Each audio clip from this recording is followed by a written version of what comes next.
कहानी है गौतम बुद्ध के ऊपर और कहानी का है क्रोध का विनाश। एक बार की बात है, गौतम बुद्ध पेड़ के नीचे बैठकर गांव वालों को क्रोध के ऊपर समझा रहे थे। उसके ऊपर सत्संग दे रहे थे और समझा रहे थे कि किस प्रकार क्रोध एक इंसान को पूरी तरीके से नष्ट कर देता है। जब किसी इंसान को क्रोध आता है तो वो किसी के बारे में नहीं सोचता है, वो मूर्ख बन जाता है और इस प्रकार की हरकतें करने लगता है जिससे उसका विनाश निश्चित होता है। सारे गांव वाले इस बात को बहुत ही ध्यानपूर्वक सुन रहे थे कि क्रोधी व्यक्ति कभी भी अपना आपा खो सकता है और किसी के साथ भी कोई भी व्यवहार कर सकता है। जब ये विषय धीरे धीरे आगे बढ़ने लगा तो गांव वाले इस विषय को बहुत ही ध्यानपूर्वक सुनने लगे। लेकिन बीच में बैठा हुआ एक व्यक्ति थोड़ा सा विचलित हो रहा था। उसे लग रहा था कि ये सारी की सारी बातें उसे सुनाई जा रही है, क्योंकि उसे बहुत क्रोध आता था।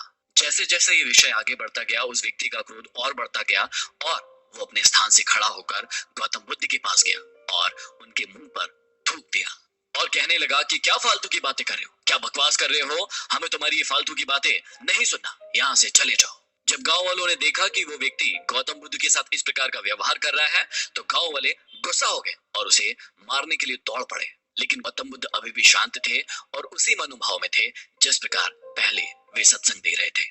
बुद्ध ने उन व्यक्तियों को रोका और कहा कि नहीं, इस व्यक्ति को कुछ मत कहिए, इस व्यक्ति की कोई गलती नहीं है। इस व्यक्ति को क्रोध आ रहा है और क्रोध में ऐसा होना निश्चित है, इसमें इसकी कोई गलती नहीं है। सभी गांव वाले बहुत ही आश्चर्यचकित हो गए कि गौतम बुद्ध के साथ इस व्यक्ति ने इतना कुछ किया, लेकिन गौतम बुद्ध अभी भी शांत है और उस व्यक्ति के खिलाफ कोई भी बातें नहीं सुन रहे हैं।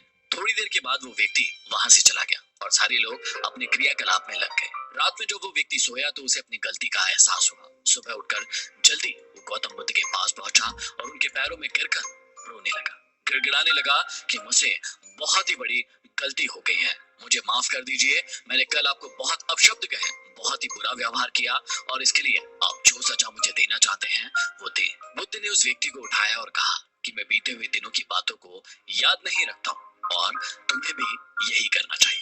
तुमने अपनी गलती मानी और उससे सीख ली, ये बेहतर है। क्रोध हर इंसान को आता है, लेकिन वो अपने साथ बहुत कुछ लेकर जाता है। इसलिए आपकी जिंदगी में भी यदि कभी क्रोध आता है तो इत्मीनान से उस समय के गुजर जाने का इंतजार कीजिए, क्योंकि क्रोध थोड़े समय के लिए आता है लेकिन वो आपकी जिंदगी से बहुत कुछ लेकर चला जाता है। क्रोध पर विजय पाने का सिर्फ एक तरीका है, उस वक्त के जाने का इंतजार कीजिए जिस वक्त पर आपको क्रोध आया है। उस वक्त पर शांत रहिए और उस पल के गुजर जाने का इंतजार कीजिए।